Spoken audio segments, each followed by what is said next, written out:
Fotopointi poodidesse on hiljuti jõudnud päris mitu soodsamapoolset tahvelarvutit. Üks neist on siin, see on Prestigio Multipad. Prestigio Multipadiga on kaasa pandud selline vutler. Nagu näha, on see päris kena, selline pehme pealispinnaga, kunstnahk ilmselt, tahvelarvuti libiseb siit välja ja üks logo siin, seest on ta tumepunast värvi ja siia tagakülje sisse on pandud ka mingi tugevdus. Et võrreldes tavaliste vutleritega, mis pannakse samas hinnaklassis olevate tahvelarvutitega kaasa, on see väga mõnus. Aga tahvelarvuti Prestigio Multipad näeb siis ise välja vot selline. Ei saa mainimata jätta, et Fotopointi poodi tuli just nüüd sama müügile ka üks teine tahvelarvuti, mis näeb, ma peaks ütlema, täpselt samasugune välja. See on Odys Genesis tahvelarvuti ja vot see Odys Genesis tahvelarvuti näeb välja selline. Nagu lähemal uurimisel selgus, ongi need riistvara mõttes täiesti võib öelda identsed tahvelarvutid. Ehk siis mõlema puhul on kasutatud sama riistvara, lihtsalt erinevad tootjad on pannud peale enda kaubamärgi ja ka seest seda Android tarkvara natukene mudinud. Mitte Android tarkvara mudinud, aga Prestigio on sinna lihtsalt lisanud natukene rohkem oma rakendusi sisse. Ehk siis esikülg Prestigio on pannud enda firmamärgid siia peale ja siin on need nupud ka, mis siin kõrval on. Odysel on siin koju ja menüü ikoonid peal. Aga muidu välimuselt täiesti identsed. Aga vaatame Prestigio Multipadi siis praegu. Lülitame ta sisse siit alt. Kas nüüd lülitub? Ilmselt tuleb veidi kauem vajutada. Nii, nüüd hakkas käima minema. Ja vaatame nii kaua, mis tal siin välispidiselt siis näha on. Siin esiküljel on siis edasi-tagasi nupud. Portide hunnik on siin seadme all. Siin on mikro USB. Siit toimib laadimine, siia saab ühendada kõrvaklapid ja siit saab sisse välja lülitada ja ooterežiimile seada. Siia alla saab sisestada SD mälukaardi ja siin on väikene auk, kuhu saab pista nõela või mingi muu teravama eseme, et siis kui seade enam ei funktsioneeri, siis saab selle algseadet taastada või välja lülitada. Jah, see on välja lülitamise jaoks. Nii nagu näha, nüüd läks see tahvelarvuti käima. Unustasin veel mainida, et on päris õhukese korpusega.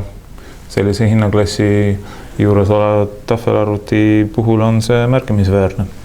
Aga käima ta läks ja kuna tegemist ei ole mahutundliku ekraaniga, nagu kallimatel tahvelarvutitel, ja tegemist on siis resistive tüüpi ehk vajutustundliku ekraaniga, siis peab selle kõigepealt enne kasutusele võttu kalibreerima.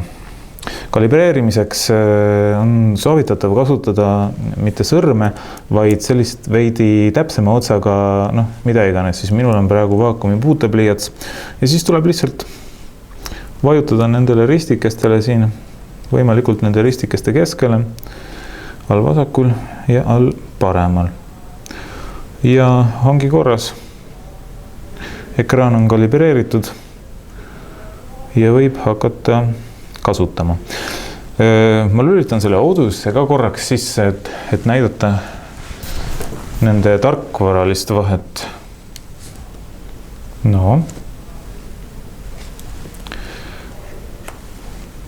Näed sa, et Prestigio on siia lisanud enda aplikatsioone ehk rakendusi.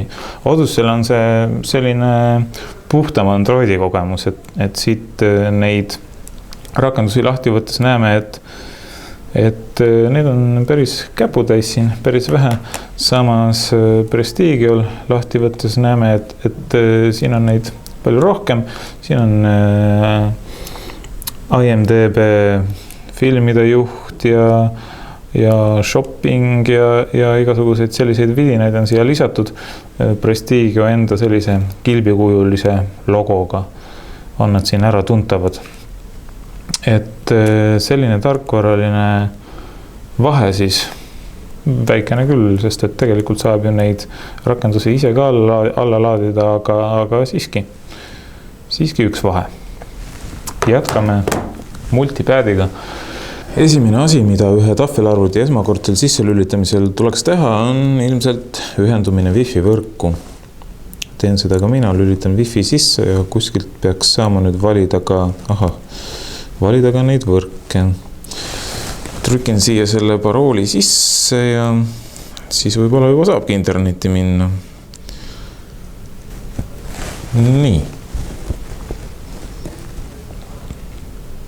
Natukene läheb aega ja ongi kõik võimas internet selles Prestigio multipad'is sees. Nüüd saab siis vaatama hakata, et mis rakendusi Prestigio siia pannud on ja kuidas see tahvelarvuti toimib. Aga kõige esimesena tuleks ära vahetada see plass taustapilt, mis siin Prestigiol on. Seda saab teha siit ülevalt menüüst. Wallpaper. Ja siit saab valida mingisuguse lõbusama ja värvilisema. Paneks midagi kevadisemat siia. Midagi rohelist. Näiteks sellise. Kohe palju lõbusam. Siin on ka selline widget või rakendus, mis näitab kellaaega ja ilma infot. Paneks siia mingi tuttavama linna, näiteks Tartu.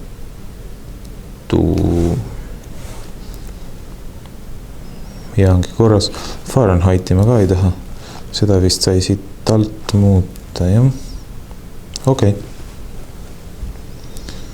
Nagu näha, on Tartus praegu väga tugev lumesadu. Aknast välja vaadates on see tõesti nii ja 0 kraadi on sooja või siis külma, kuidas keegi soovib. Aga mis siit siis näha on? Vaatame neid rakendusi. Fotorakendus on selline, siia on Prestigio juba lisanud 2 kataloogi enda fotodega. Siin on mingid looduspildid ja siin teises kaustas olid Prestigio tootepildid. Tootepildid on tavaliselt sellised hästi suured ja mahukad fotod. Nagu näha, läheb nende laadimisega siin ka Prestigio aega. Nii.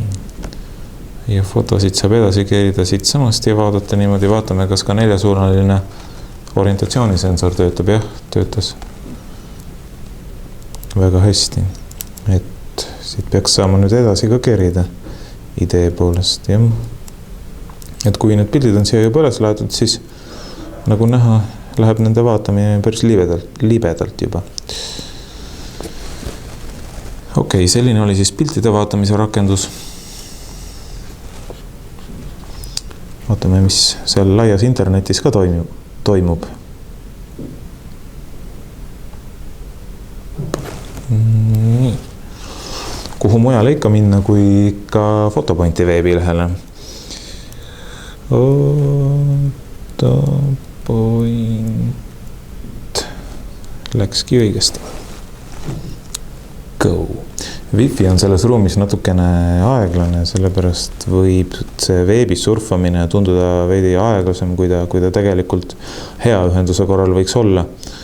Aga siiski hakkama saab ja Fotopointi ajaveebi me jõudsimegi. Kes veel ei ole näinud, siis selline näeb välja Fotopointi ajaveebi mobiiliversioon. Ehk siis kuvatakse selline Fotopointi ajaveeb mobiiltelefonis või siis tahvelarvuti peal. Siit saab loomulikult ka minna vaadata täitsa tavalist Fotopointi ajaveebi kujundust, nagu see on tavalises arvutis. Aga tundub, et sellega läheb siin liiga palju aega. YouTube'i rakendus on siin täitsa olemas. Muidugi olen nõus. Et siis väga mugav viis on tahvelarvutiga olenemata, mis selle tahvelarvuti hind on. Vaadata näiteks õhtul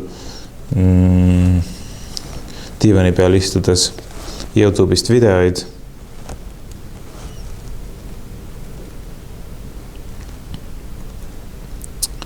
Või surfata internetis, vaadata pilte, kirjutada meile.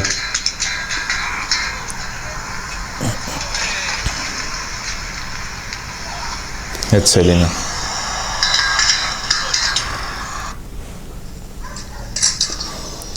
Ja mis siin veel huvitavat oli? E-raamatute rakendus on siin Prestigial endal.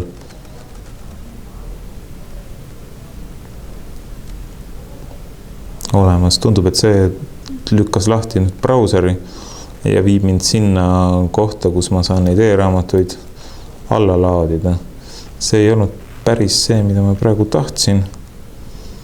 Ma ei leia ka seda kohta siit. Aga vaatame viimasena veel Facebooki rakendust. Loomulikult ma olen nõus. Siia sisestan siis enda e-maili aadressi. Nii, olen sisse loginud ja nüüd saan ma vaadata, mis minu sõbrad on uuemad siin korda saatnud, mida nad on mulle share'inud. Saan vaadata täpsemalt neid asju. Saan likeida, saan unlikeida ja teha kõike seda, mis tavalises arvutiski. Selle sama Prestige multipaadiga, olenemata sellest, et ta maksab tegelikult ju imevähe. Aitäh vaatamast ja tulge ka Fotopointi poodidesse. Vaadake ise seda Prestige multipaadi oma näppudega ja oma silmadega.